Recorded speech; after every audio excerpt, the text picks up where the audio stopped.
Want a clean taskbar on Windows 11? I'll show you 2 easy ways to remove the weather. Stay tuned for a quick guide to customize your taskbar effortlessly.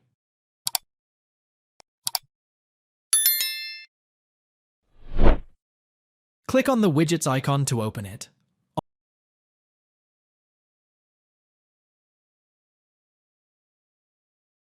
On the weather card, click on the 3 dots from the top right corner to open the settings window.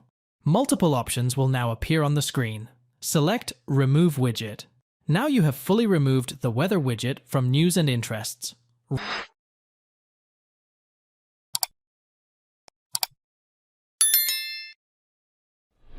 Right-click on the Widgets icon from the taskbar. Click on Hide from Taskbar. This will remove News and Interests from your taskbar. Thanks for watching. If it helps, hit like and subscribe.